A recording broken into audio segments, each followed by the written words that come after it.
Hello everyone and welcome to the Dyslexia Life Hacks Show. I'm your host Matthew Head, and in this episode I'm talking to Toni Horn.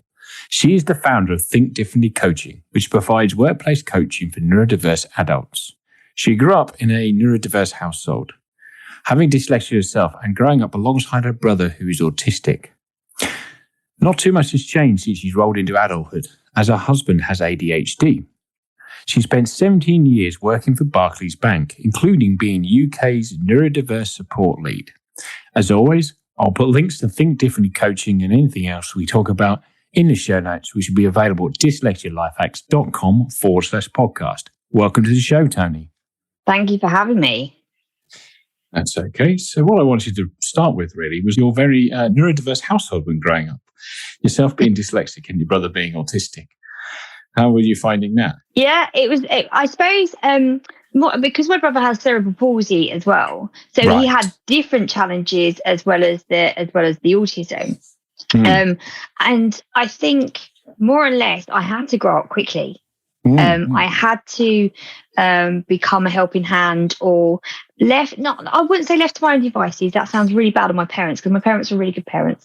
But my brother needed more attention than that I needed. So I think in some form it allowed me to become more confident in what I needed to do and be more what's the word I'm looking for? So not just confident, but learn life skills quicker than potentially other children had to, because I had to support and help my dad was at work full time. My mum was a full-time carer for my brother. I also did things, Charles do dance classes and things like that. But my brother is he's a very funny individual and he's very clever. He was the one who went to university and I didn't, which just shows you when people do stereotypes. Toni with the dance skills and the drama classes and the dyslexia, my brother with the cerebral palsy and the autism was the one who actually went on to further education, and I was more of a get on, I want to get out in the world and do it. Yes, yeah. So would you, obviously the cerebral palsy with your brother was known fairly early on, and was his autism known fairly early on as well? No, so my brother was never diagnosed until probably later on in life, because the unfortunate thing is with the cerebral palsy, that becomes the main condition and the main priority, and they kind of look at as it being it's just because he has cerebral palsy, when actually it's not. It's two completely conditions, where my brother is not very comfortable in social situations, and there's things that where I've done through the work that I've done that I picked up on the cues and reflected on my brother and his life and gone, have you ever thought about being tested? And he kind of, when we've gone through it, he's kind of recognizing it within himself. So that was probably about 3 years ago that we sat down and had that conversation. Well, actually it's the autism and the cerebral palsy, where before the professionals literally just put it down to the cerebral palsy, which wasn't the case. No, it doesn't feel like the two of them have too much overlap. But I guess, if you've got a dominant thing like cerebral palsy, everybody sort of laser focuses in on that and not forgets, but maybe doesn't come to mind to look for the other. Yeah, because he had to have things like speech therapy. When he was younger, because his speech was delayed, and they put that down to muscle potentially more than rather than a cognitive. And when we look back and reflect on it, he was very late at developing his speech, and that doesn't, with the kind of cerebral palsy that he has, mainly affects his right side rather than his left. And he's not chair bound. He can talk. He's very active. There's lots of things that he can do. So actually the speech delay doesn't link in with his physical disability. So that should have been an eye-opener back then, when actually it wasn't picked up.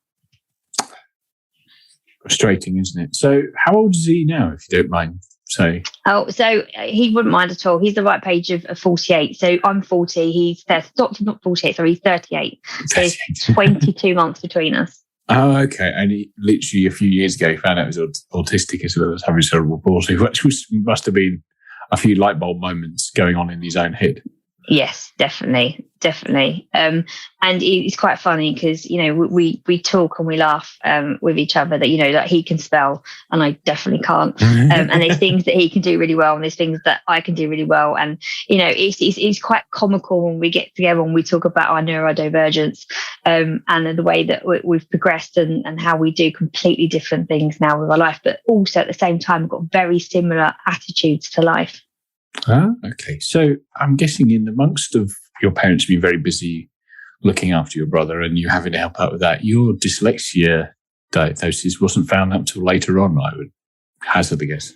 No, it really wasn't. It's that typical education of your daughter is intelligent. She can verbalize. She has really good way of verbalizing what she understands what she's learning, but she's lazy. She's lazy when it comes to learning her reading. And I mean, you must have heard this loads of times. She's lazy when it comes to reading and spelling and wanting to learn when it comes to that sense. So I was branded lazy from a very young age. And it wasn't picked up at all. And even at senior school, and I'll come back to the one particular teacher that was very much I take my hat off to him. And if it wasn't for him, I would never got through my English language. But for the rest of the school, it was very much, you was put into the special needs class for taken out of break time, or you only had 45 minutes for lunch because you had to go into another class to do extra reading and extra spelling with your, people that are in higher years than you, and it was just the most embarrassing experience ever. But it wasn't until I was at college that my dyslexia got picked up. I did performing arts. Cool. Loves drama, singing, dancing, all that jazz. And obviously there's still written work to do with that. And it got picked up because my lecturer was dyslexic. Yes, started mirroring. Yes. And literally recognised in my work and said, we're going to get you tested. And they did. And it wasn't until, I was 17 that I was actually formally diagnosed with dyslexia. Okay. So did that then put a load of light bulbs on in your own mind as you looked back through your education to that point of how everything worked? Definitely. And I think it brings me back to talking about my teacher, Mr. Morgan. And if he ever hears this, I've been looking for this man everywhere to thank him. I can never find him. He's kind of just disappeared off the face of the earth. Right. And it just made me understand my learning style. So anyone who's probably the same age as me would have done Of Mice and Men for their GCSE literature or a book similar to that sense. And he read the book to us. And he read it to us in a way that he acted it out. So he acted the characters out as he was reading the book, which then stimulated my mind to have I was able to imagine what was going on. I created my own scenes within my mind. I could visualize it. I could picturize it. And to this day, I still remember front to back cover of that book. So when it came to the exam, I was able to articulate exactly what that book meant because I had an emotional connection to it. Yeah. You almost got the movie of the book running around in your head as you got to the exam. So does that mean you did quite well in the exam, or was it an essay-based exam, which kind of ended up being a bit of a downfall that way? It became a bit of a downfall that way because I was marked down on my spelling and grammar, but they were able to get the gist of, I was obviously be able to articulate the meaning of the book. So it probably wasn't the grade that I wanted, but it was definitely a grade that I probably wouldn't have got if he hadn't done that. But then that diagnosis made me realise that I wasn't silly and I wasn't stupid. I just learned differently. Yes. So do you think he read the book out loud because he realised that was the best way of getting it across? Or had he spotted some neurodiversity in the class? Or do you just think, do you have any clue why he did it that way? I don't have a clue. And I really wish that I did. I mean, because we were in the lower set of English. And there was a lot of us. And when I look back and I talk to a lot of people that were in that class, it turns out probably 50% of us in that class were either dyslexic or ADHD. Oh, blimey. there was a common. Yeah. So there was a common theme. And I just think maybe that the realization that this class was not going to pick up a book and read it, and they weren't going to intake it in that sense. And I just think he maybe was a little bit ahead of his time and just a really good teacher of knowing that people learn in different ways. And there wasn't many of those in that time that I was at school. Not that I remember anyway. I can't speak for everybody, but he's that one teacher that just sticks out to me. Yes. I think quite a few people have a story of one teacher that stands out to them. You and I are not hugely different in age, and that's kind of, I remember it, sort of, please read the book or write it down as I speak it out, and things like that was some of the classical techniques that some of the teachers used. Or the dreaded, can you stand out and read this paragraph? And it's no, I'm not going to do it. No, I'm going to go hide and make sure you can't see me to know that I haven't done it yet. Or read the shortest paragraph if I can tactically volunteer at the right point. Or read it before you have to stand up and miss all the rest of it and kind of read it before you have to stand up and read your bit. Have no clue what the story says, just keep reading ahead. Not a good look, really. So that was at 17, and you said you didn't go on to university or anything. That was more your brother's wheelhouse. So at 17, get statement dyslexia. You're one of the few people I spoke to who got statement dyslexia at 17 and didn't go on to university at that point. What did you change in terms of, I guess 17, you wouldn't have had much more education to go. Yeah. What did you change, first of all, for education, then when you rolled out into the workplace? I'll be totally honest, I didn't have a lot of confidence, and I didn't have a lot of confidence in myself. I tried within the performing arts sector, and it was very difficult at the time, having to work shifts and try and do auditions, and it just became very frustrating. And I went traveling rather than go on to university. So I went traveling for a year, which kind of I'm glad I did do, because it opened up my mind to different cultures and places and things that I would never have experienced if I hadn't done that. So I'm very glad I did that. I do sometimes look back and regret not going to university, but I always felt that it was going to be too much of a challenge for me. I was frightened to go to university. Yeah, me too, 17. It was. I was frightened because even though I got diagnosed at college, I didn't really get a lot of the support that you can get now, with the technology and things like that. It was just, okay, so we understand, we're going to give you some extra time in your exam. And that was about it. And if I'm totally honest, when I look back now, I was probably thought I couldn't achieve it. What's the point of going to university? I'm not going to achieve it. Yeah, I know the feeling. It took me till 25, 26 to finally pull the trigger. But what's the point? I'm going to spend a lot of money, or my parents are going to spend some money, which they don't have, for me to basically be found out as not good enough to be here, which is totally wrong. But it's these assumptions you hang on to, aren't they, from childhood? They are. When you're told you're lazy for most of your life, you kind of think that you know there is something that you're not going to achieve. Yes. Yeah, exactly. Yeah. How ingraining into a child that they're lazy means that they're magically going to turn it around at 17, 18 and go, well, actually, I'm not lazy like you guys have told me. It's just never going to happen, is it? You internalize that somewhere, don't you? Yeah. Oh, dear. So I guess your brother being younger than you, you would have left and gone into the workforce before he even thought about going to university, so you weren't inspired by him either. No. So you said you did a bit of travelling, performing arts, and then did you come back in and more or less start for Barclays at that point? Yeah, so I started at Barclays when I was 20. And it literally, I'm not going to lie, I literally fell into it by accident. And the reason for that is that a very good friend of mine was working for Barclays at the time. And she said to me, you're really good with people. You're really good at talking. I really think that you could do this job that we've got going on in the city. It'll be great for you. And I was a bit hesitant. I was like, really, me banking? I don't know if I could do it. And I went for the interview and literally got the job on the spot. Oh, nice. Which is was a huge boost. Yes, yeah.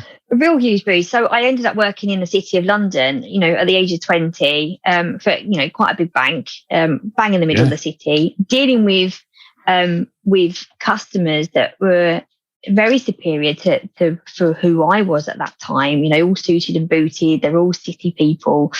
And I just found I fell in love with the job, with the role, and actually the learning element of it. It brought me back into like an education and a learning, because people fail to understand is when you're new into a role or new into any job, you're constantly learning and having to train yourself and learn new things. And I just fell in love with it, and I kind of progressed quite quickly through the ranks. I mean, I think I was only doing the first role I did as a personal banker at the age of 20. At the age of I think it was after 15 months, I then went up to the next stage. And then within 12 months after that, I went up to do something else. And I just found this passion for progression. And I found I wanted to do well. And I felt like I was doing something well. Yeah. Which made me really enthusiastic to do it more. Good. And that helps, doesn't it? And how did you find, I guess, the world of banking in the city, as you said, can be an intimidating place. You'd have known you're dyslexic at this point. It was probably the first serious thing you got into after finding out that and leaving full-time education. Mm-hmm. Was there any support that Barclays, being this huge company, were offering you at the time? I didn't divulge it. You didn't tell them. Oh, I knew that'd be your answer. I didn't tell them. I suppose, one, I didn't feel the need to, because I know I had to work harder than everybody else. Okay. Yeah. I knew that I had to do things slightly different, and I had to potentially take work home or learn things differently. I didn't feel the need. And I did feel that there was a stigmatization towards learning differences. Yeah. It's back then, there was, even comments of, you'd hear somebody say something like, oh, how is so-and-so in that position? They can't even send an email correctly without spelling mistakes. Yes. And you'd hear that in the office, and you'd hear people commenting on other people's spelling or things like that. And it kind of stays with you, and you think, if they're saying that about somebody of seniority, what are they going to say about me? Is that going to stop my progression? Yes. So I kind of hid it for a very long time, up until 3 years before I left. Oh, wow. Well, yes, I was going to say, your job as UK Neurodiversity Support Lead would kind of give the game away a little bit at that point. Yeah. Yeah. But 3 years before you left is nearly a 15-year stint before you'd even mentioned it. Yeah. Wow. And it was hard work. Don't get me wrong, because obviously sending emails and proofreading again. And we didn't have I didn't have an iPhone back then where I could speak into it and Google what it is I wanted to write. So there were some challenges, but in the same sense, I was able to use my own coping mechanisms and ways of doing things. But it also gave me a good sense of when I did come across, there was a support group. There was a guy called Cameron who started a dyslexia support group. And it just allowed me to be in a room of other neurodivergents, and this kind of light bulb moment came on, and I went, oh my God, I'm not on my own. Yes. There are other people in this bank who are also dyslexic and also facing the same challenges, and there are actually people that I can talk to. And just this light bulb moment what came on is like, why am I hiding this? Why am I not talking about it? But also in the same breath, I was like, oh, I can actually help people because I can share some experiences. And it then became a challenge of mine of going, right, okay, I know that we do meetings not dyslexic inclusive, and we do training modules that are not dyslexic inclusive. And I kind of went, right, okay, so I'm gonna help this group, and I'm on a mission. I'm on a mission for change. And that's what led to being the lead on the support. There was 4 of us that headed up different pillars of the neurodiversity support group, and I led the support pillar.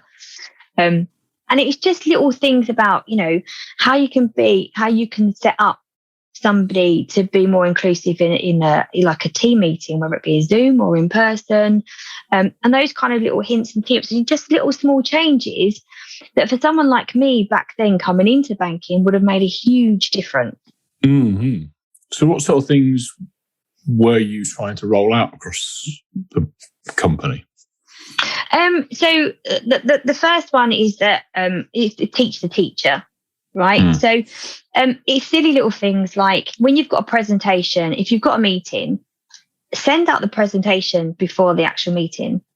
Because if you're dyslexic, if you're having to read a slide as well as trying to listen to the trainer or the presenter and visually taking that information, you're trying to do three things at once. And I know from my own experience, if I was reading something, I wouldn't be listening to what they're saying because I'm concentrating on what I'm reading. Right? So if I can have that presentation beforehand, I can read the text before I go into it, but I can also prep my notes. Now, if you're a typical dyslexic like I am, if I go back to my notes, I haven't got a clue what my notes are relating to or what they're for. Right? So if I physically have got the slide in front of me, I can write my notes on that slide, which then triggers a visual cue which I know what it relates to. Yes. Right? So just preparation. How do you prep for it? And one of the bugbears of mine as well is that when you walk into a meeting or a training room and you've got the sticky notes on the table and they say to you, right, so what we're going to do today, I want you to write down your objective from the learning today. What is it that you want to get out today? And let's stick it up on that wall. Yes, I know exactly what you're going on about. Yeah. And I'd look at it and think, oh, give me strength. Because my objective is not going to what I write on that sticky notepad. It's going to be whatever I can blimmin' spell. Yeah. So you're not going to get it out of me. No, I always did the same. I'd write, some, and then like sometimes Waffle. some of them go, and some of them go like, these are woefully generic. Wow. That's what as well. Why generic? What do you want? Like, I want the objective out of the day is what the course I've signed up for says it's going to deliver. I wouldn't have signed up for it.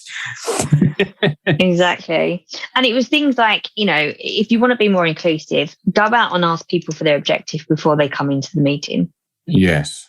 So then they can use their assistive technology, they can use their spell check, and then they can actually send you exactly what it is that they want to come out of it. And then you can print it off yourself or put your own sticky notepads, whatever you choose to do with that information. Yeah. But ask them before the meeting, not in front of everybody. Yeah, you are completely right. And I think it feels like quite a modern meeting technique to have the objectives and notepads and post-its, and things like that. But if you've got something neurodiversity, it's kind of, And then a certain type loves that, and you exclude the other types that aren't a fan of it, don't you? Yeah. But the thing is, there are some people out there who are not as confident as I am talking about my dyslexia. And there are other people that I know now still don't divulge that they have dyslexia. And they're still in that same situation. It's like the dreaded marker pen and the flip chart. Oh, yes. Yes. Right, so let's go off in groups, and one of you is going to write up exactly what you're saying, and you can present it back to the room. I mean, the amount of times I made a dash for the toilet when we've had to regroup, so I'm not left holding that marker pen. And it's just about understanding the room. Yeah.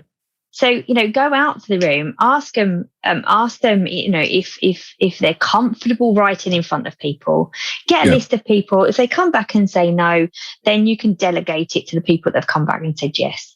Yes. Yeah. I used to tactically try and I think you should write it because nobody will be able to read my handwriting, but that involves a level of confidence to do even the self-deprivation that was hiding the actual thing I was hiding from. But if you're really, really low confidence on it, you aren't even going to do a sort of half joke about it, are you? Just be like, not me.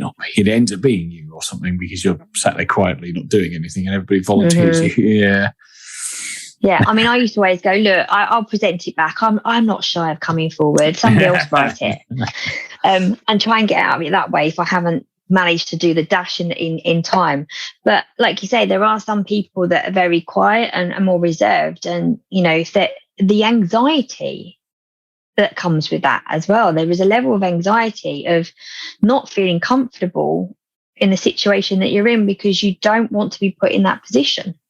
Yes. Yeah, I agree. And I think it is tricky. And it's really interesting. We focus so much on what we can do when we're behind a computer screen or wherever the workstation is, with assisted tech, with procedures, coping strategies, whatever, all of that kind of stuff. But actually, you raise a really good point with when they go and do a group collaboration, you're not sat there with your laptop on the desk or anything like that. You're sat there with quite a lot of sort of team building days or away days or kind of even just group think sessions where you're trying to scramble an idea out. It's all Post-its, whiteboards, flip charts and stuff. And actually that can be a huge problem. But I don't think it's not being spoke about as much as I hadn't thought about, to be honest. Yeah, I mean, when I've got a training module that I do with leaders, and it's around about being inclusive in a team meeting and training session, and I actually get them to draw. Mm-hmm. So I say to them, right, okay, so go away. I'm going to give you a flip chart, but I'm not going to ask you to write. Draw. Picture it. Make a drawing of what you want to present back, because that drawing will give you a cue of what it is that you want to talk about. You don't have to write it. Yeah, that makes sense. Yeah, get creative, get colourful, do whatever you need to do. Yeah, and you might get somebody else who absolutely loves writing things down. So delegate it to them. and that's what I mean. If there is somebody in the room, if you've pre-asked people, do you enjoy writing? Are you comfortable writing in front of people? And you've got a list of names, then you delegate it to them. You say, right, I know so-and-so. Come on, I know that you like writing. Why don't you go away and write for the group? I know there's some, PAs and things like that. Not even PAs, they're more like interns. And I've been coaching them, and they've come forward about their dyslexia, but they're made to take minutes in meetings. And it blows my mind. And I think, that's a real challenge for you. And they're like, oh yeah, I know, but I have to do it. Yeah. I was just thinking writing notes down would be a core competency of a PA, wouldn't it? Yeah. I guess. Yeah. How do they cope with that?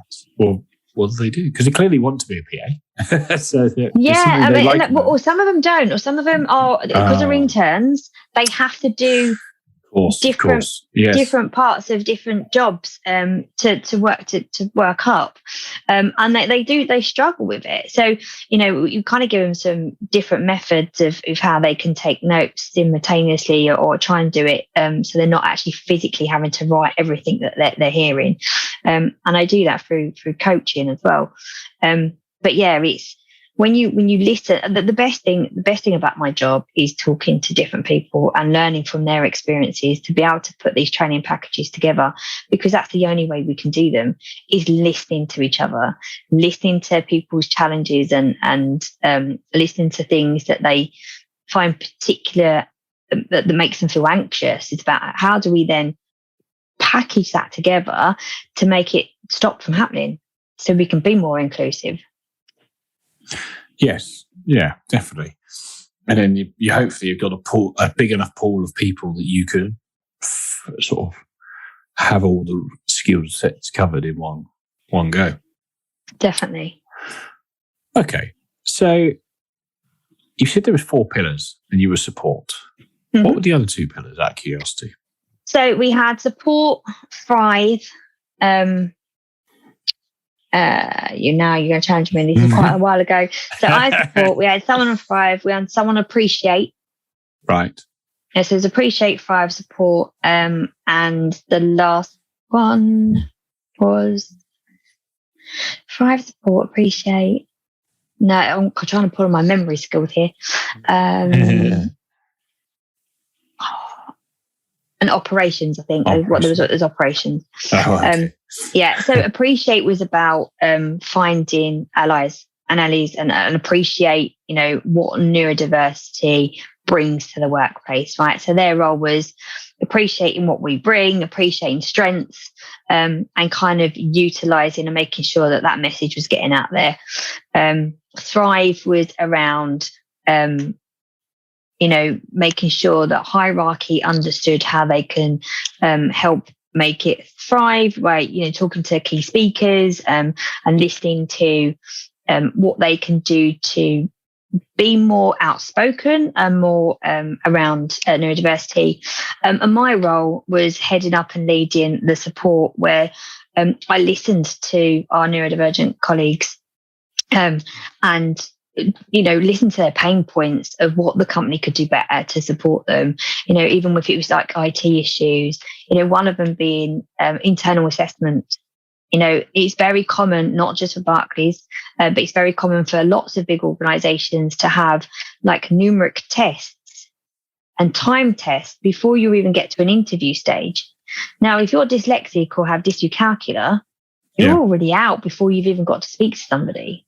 Yes, yeah. So working with HR to kind of change that and just putting the pieces together of who I need to connect with and who they need to connect to actually be the voice for the people.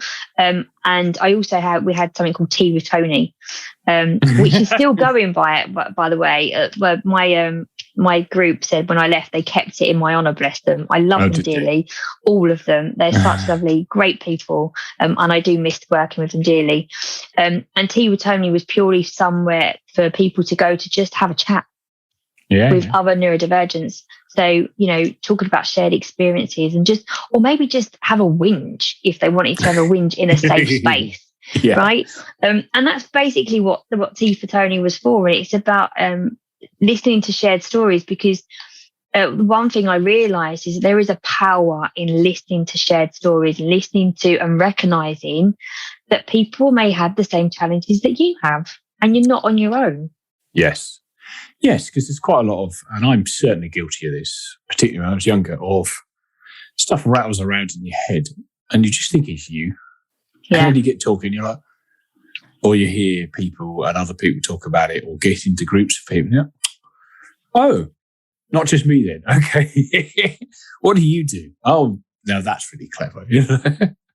Yeah, and you learn from each other, right? Because everybody has different mechanisms of coping and different strategies, and you actually learn from one another. And I just find that so much more powerful than sometimes sitting in a classroom. As much as I love learning and I love teaching, but having to just confidently have a conversation with somebody else who shares experiences with me and learning from them learning from me.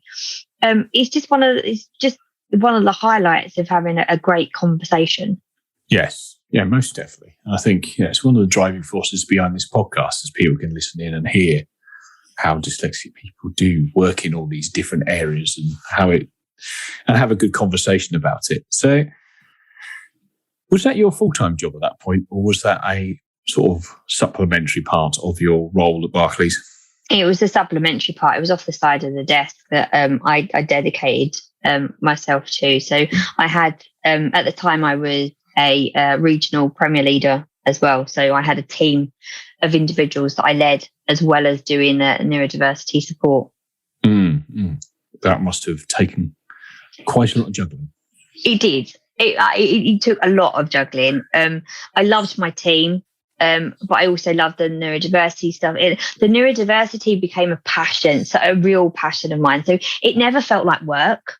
Oh, good. That always helps. Yeah, it never felt like work. It felt like something that I enjoyed doing. So if I was doing extra hours or if I was doing it out of hours, it was doing it because I loved doing it, and I come to recognise that I liked helping and supporting others, and even talking and educating others.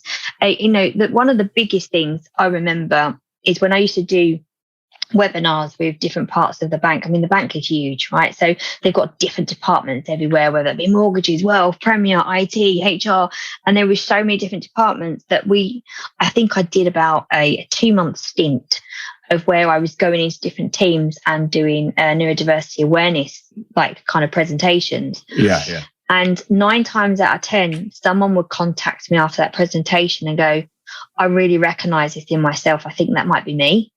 Yeah.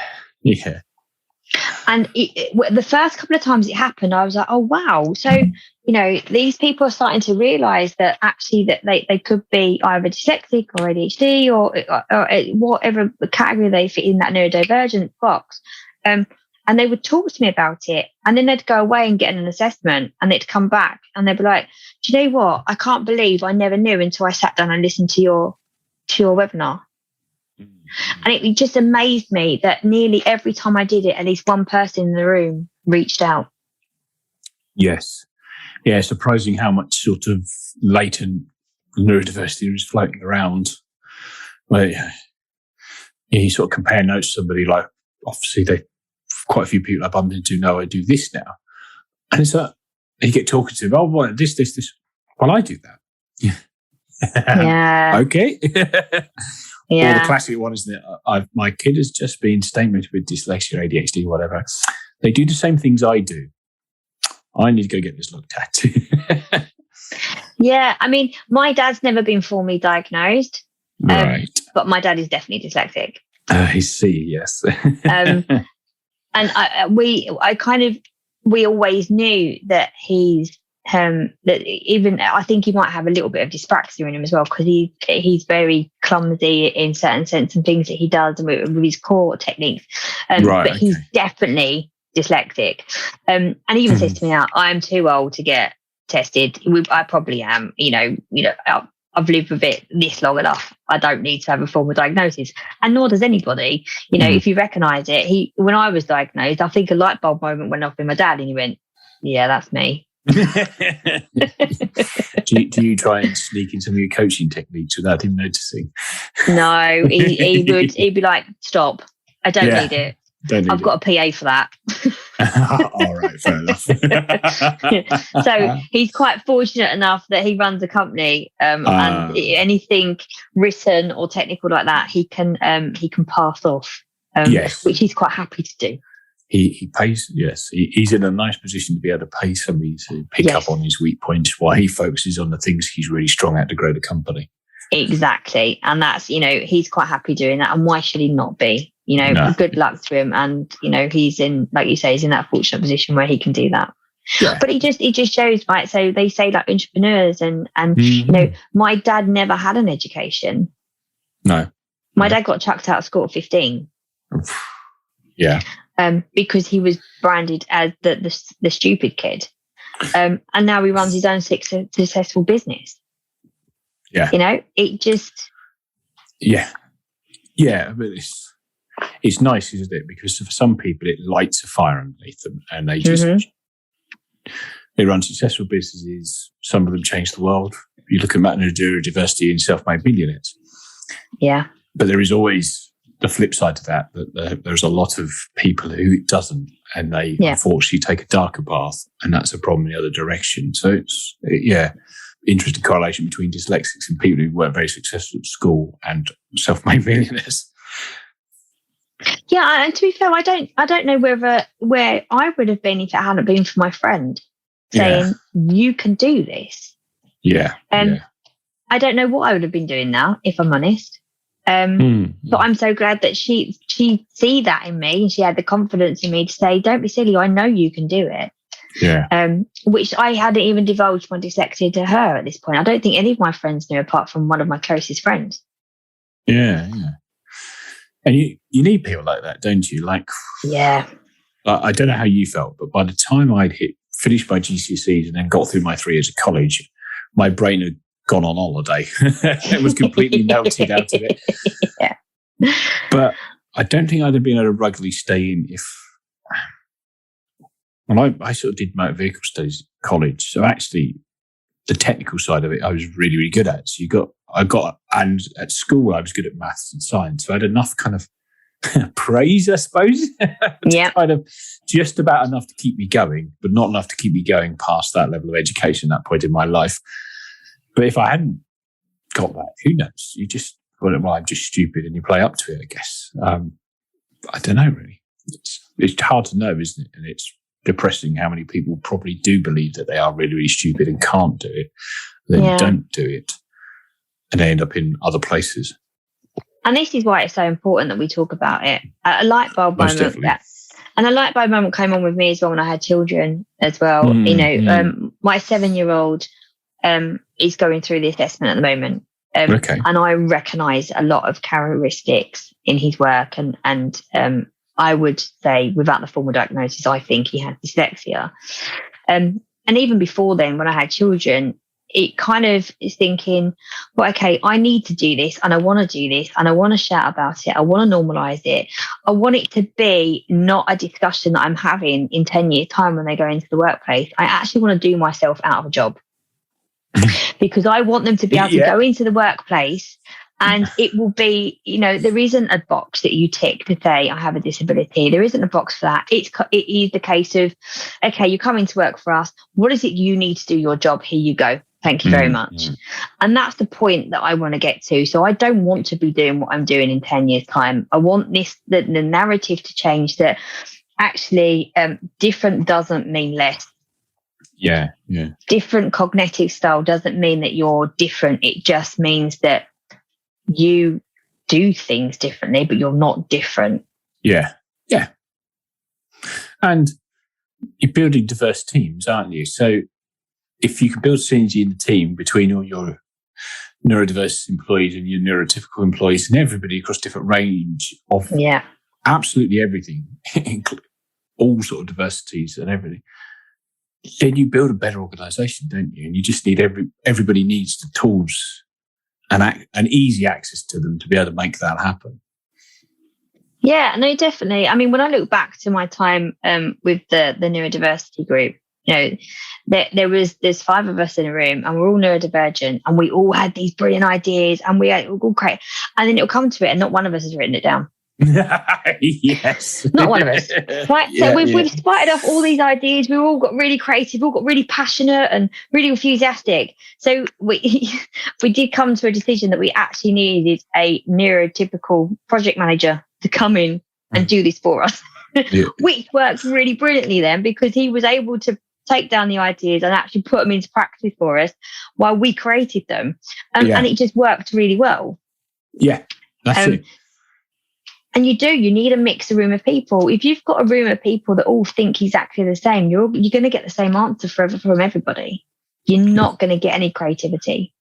No, you're not. No, you're right. Because they all just regress to the mean of them. Yeah. Which, yeah, it is. And you are totally right. You have to grab somebody else in for... Come and do this for me, will you? Because I'm not going to do it. Well, it's more about having a diverse team, isn't it? Yeah. Because you quite easily, if you've got the 4 pillars of your neurodiversity thing in Barclays Bank, but the 4 pillars are bound to be volunteered by neurodiverse people. So then you haven't actually got the diversity in there of having somebody who's not neurodiverse in there. Yeah.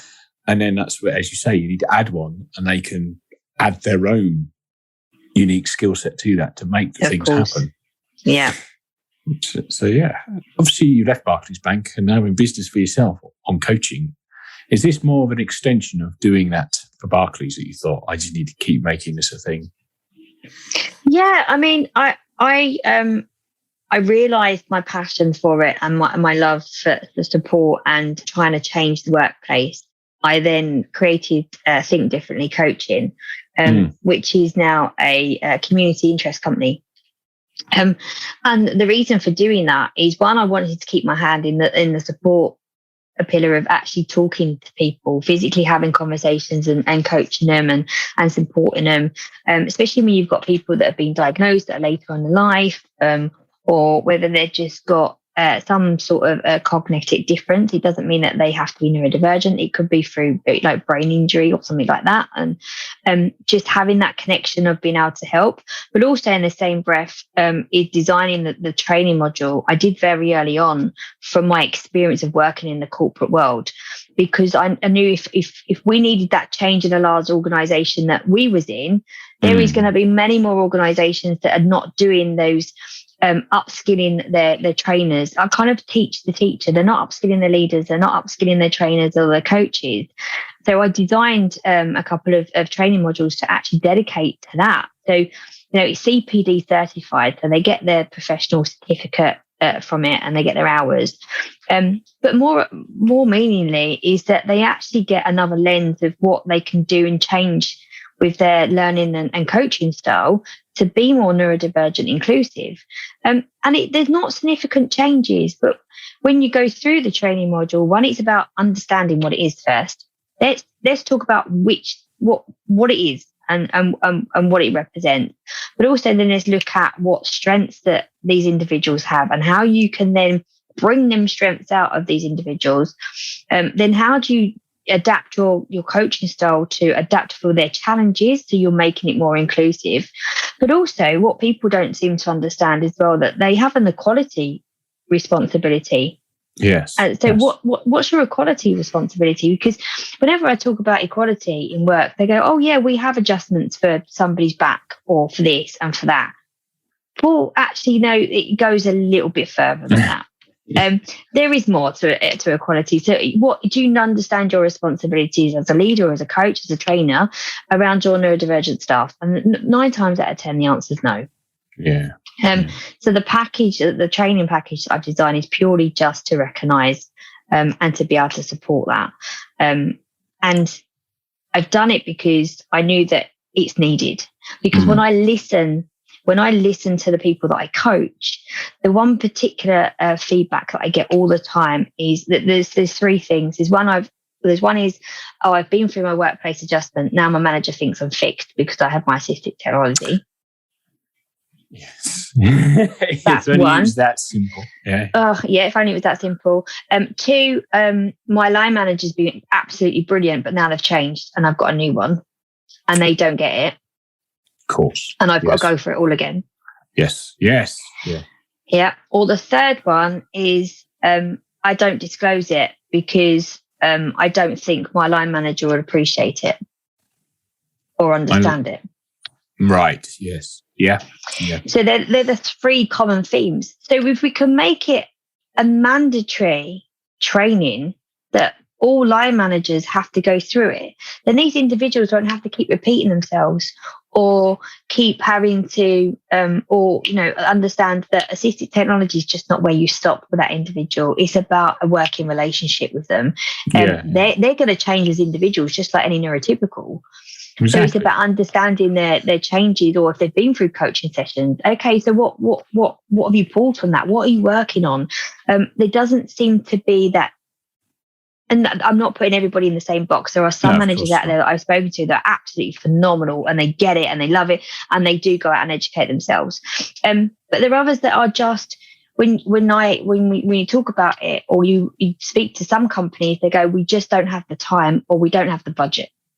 And that's the biggest challenge that we face. Yes. Yeah. I can understand the time and budgetary constraints being a huge barrier. But the approach is quite good with, as you say, you're trying to more or less creep into the culture of the organisation rather than training an individual. Hey, you've got a neurodiverse employee reporting to you. Let's train you. It's like, no, let's just have everybody aware of it. Yeah. And then we can go from there. Yeah. I mean, I'm a very big advocate of dual coaching. So if you have got somebody who's neurodivergent, everybody's different. Everyone's neurodivergence is different. It doesn't, the label doesn't define you, right? No, so some things I find challenging as a dyslexic, you probably won't, and vice versa. Yep.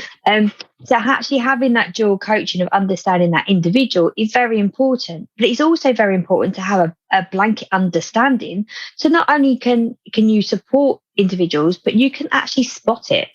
Yes. Yeah. I think so.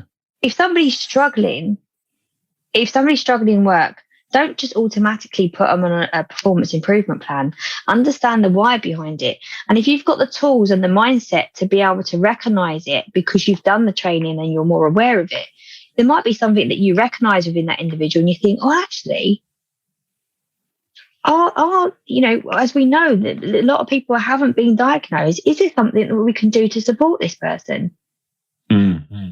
And if you're recognizing it, you can try and challenge it or support them before you get to that point that you're putting them on a performance plan, which is just going to cause them more anxiety and stress.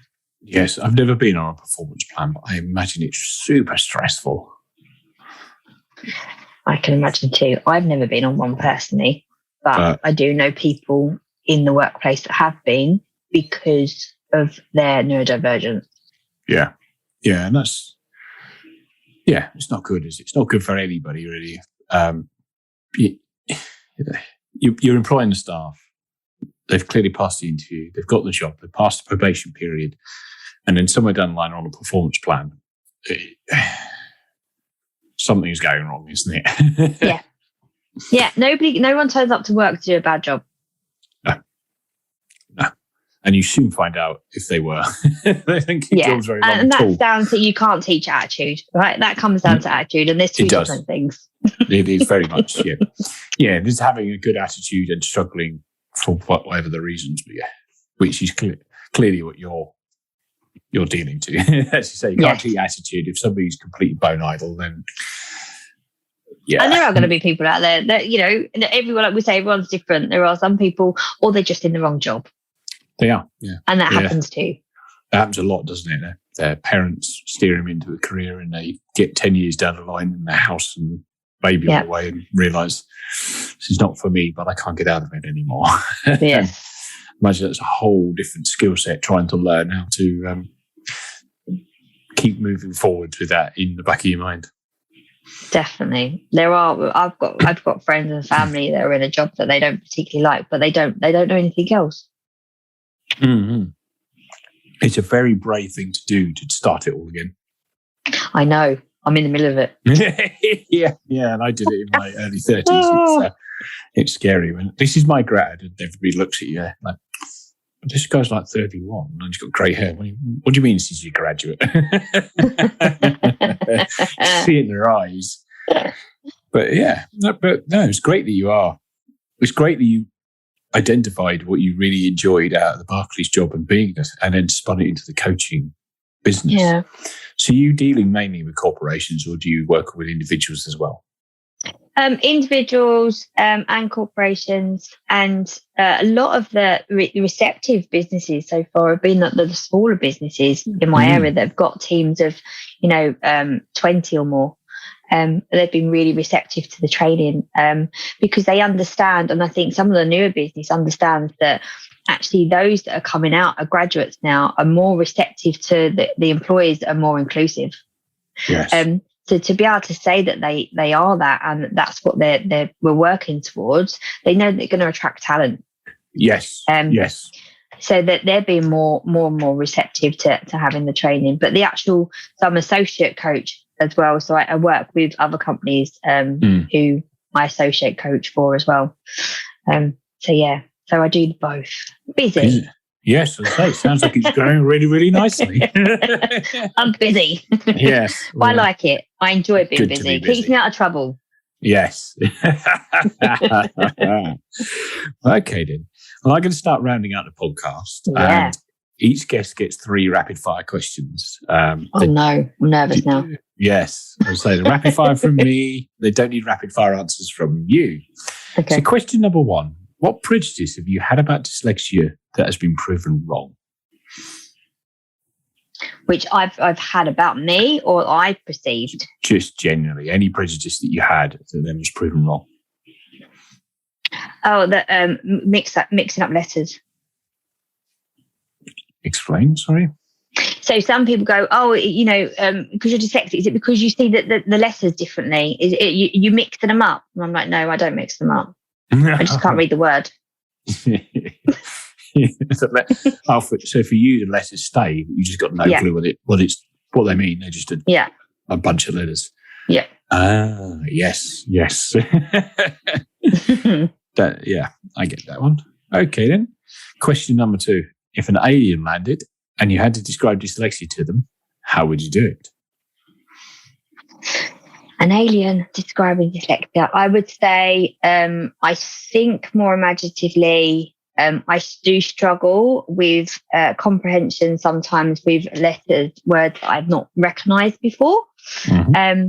Spelling absolutely frustrates the hell out of me. There will be particular words in my life that I'll never be able to spell. For an instance, I've written it a million times and I still can't spell the word Wednesday.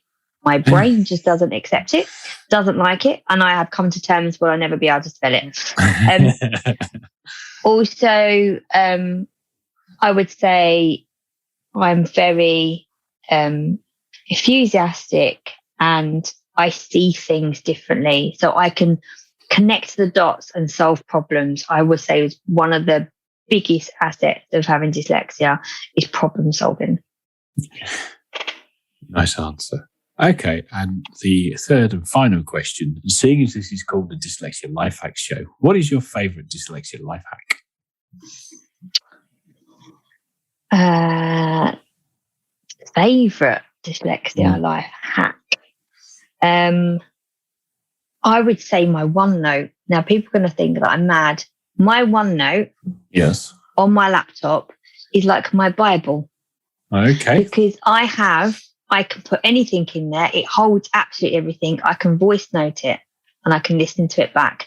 But my hack, I have a jargon section of all the things I know that I find difficult or I won't remember is in my jargon section.